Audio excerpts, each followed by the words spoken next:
let's flip a coin. Heads Carolina, tails California. Okay, it's Andy Graham in Lomé, Togo, West Africa, April. This is real time sensitive. April 2014. And I'm in front of the Mont Plaisir and I'm having trouble finding a seat. They just cleaned out some of the channels here of all the all the trash, and I'm gonna go sit over on these steps in front of the Mont Plaisir. This is the Mont Plaisir Hotel. The reason why the dirt is so dirty is because they cook with charcoal. They take wood, they burn it, then they make it into charcoal, and then they cook with it. And that cooking creates dirt, right? That this is all sand. This is all sand and would be absolutely beautiful if it wasn't for the charcoal. Okay? Okay. Hey, I'm getting a lot of bites. Not what you want to get. Okay, Kasper P asked, she's got a Poland, I think it's o2.pl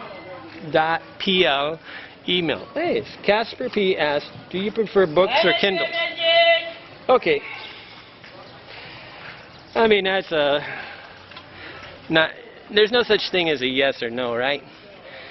I have a Kindle. Here it is. And the same thing as I'm having right now, I'm having a problem that I'm showing my camera to everybody, and I'm becoming a target for robbery, right? They don't really rob much in Lomé, but if I was in Central and South America, I'd have to be hiding this, okay? Because they rob everywhere. In Europe, I would have to rob stuff. I have to hide stuff. In America, I have to hide stuff. This is my Kindle. Okay, I took some notes on this one because, oh, where are they at? Okay. Notes on Kindle. Okay, the problems with the Kindle is it's an American-based thing. You can't replace it outside the United States that easy. So basically, if it breaks right now, I don't have any way to replace it, and I'm back to this. So it's basically for people from America. It's not a global thing. Okay, it breaks.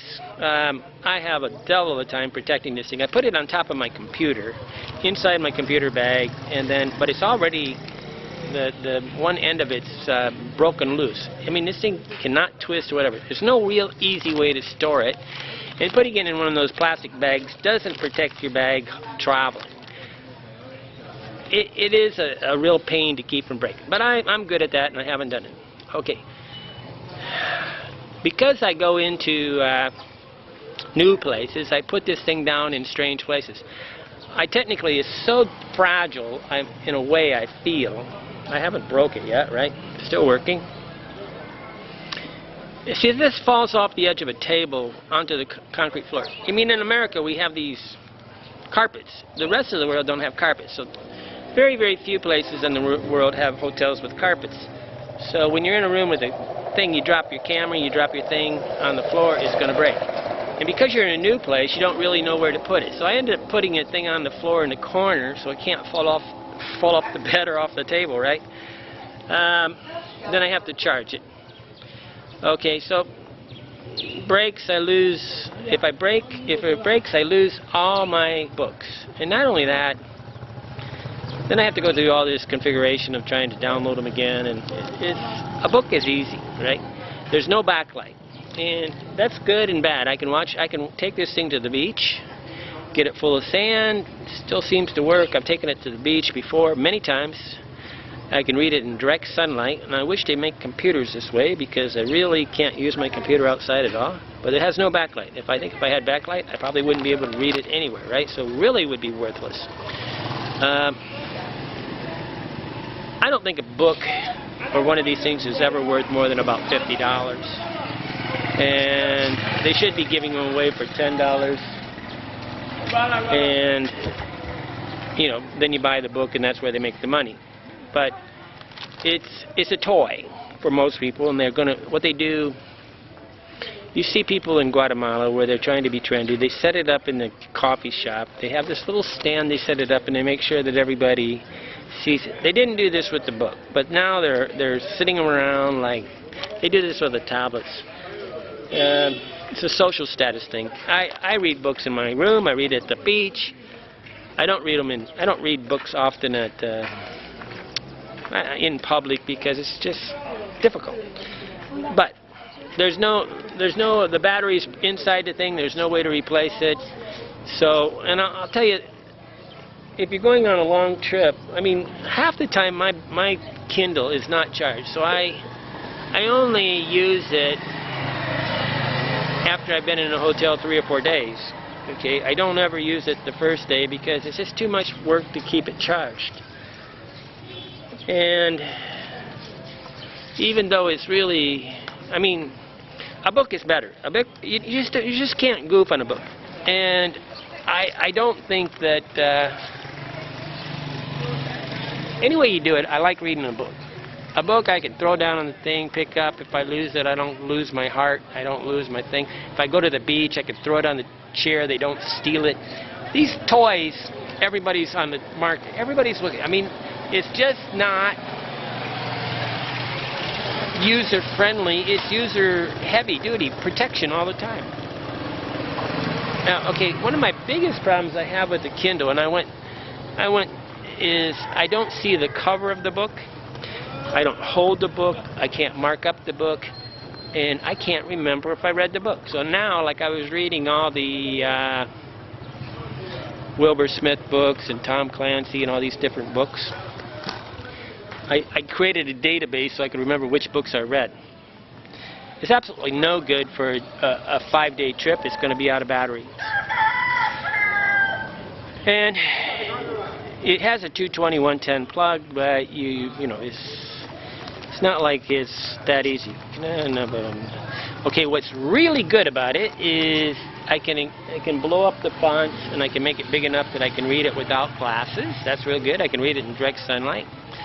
And there's no need for glasses. Now, the new ones they're selling I think are trying to be tablets, and they really are no good. I read some books on a smartphone, and flipping the pages every second is really a lot of work. Really tiresome to sit there and flip the pages because there's just not enough words on the thing. And that's the problem when you have big fonts, is you have to flip the page, everything. Now, I really like the Kindle. I will say that it's quite a wonderful thing, and I downloaded, I have enough books for the rest of my life. I've downloaded because I read books for entertainment, and basically you can download these things and you never have to buy them. That's a fact of life, guys. So I'm writing a book, and for guidebooks or any kind of maps or anything like that, they're really worthless. Okay, you need to get off of a bus, and you don't want to bring out something that's going to make you a target, and you want to flip it on the thing, and you want to share it with 2 or 3 people, and you want to look at the map, and you want to go for the hotel. You don't want it to be, and you want to be able to just drop your backpack, slam it down, and you can do this with a book. You can't do that with tablets. You can't do that with computers. I have opened my computer as I got off the plane and looked at a Lonely Planet PDF file. It is bullshit. This is not the way to read a guidebook. You want to read a guidebook on paper. And you want to have all your information printed out. And just doesn't work. Bonjour, ça va? Hey, sun's rising now. The sun's... Venez ici. Come here. She wants to look at herself in the screen. Say, hey, toi, oui? She can see herself in my screen because I'm looking at it too, right? I have trouble. I should be looking at the camera lens, but I look at the screen and it shows my eyes going, c'est toi? Hey, Yeah. bonjour. Merci. Okay, merci. This Books are better, but there's an optimization. There are times when the Kindle's better, there's times when the book's better. But generally overall, if I could get a new book every day, I would do it. I don't buy books anymore. I haven't bought any books for years.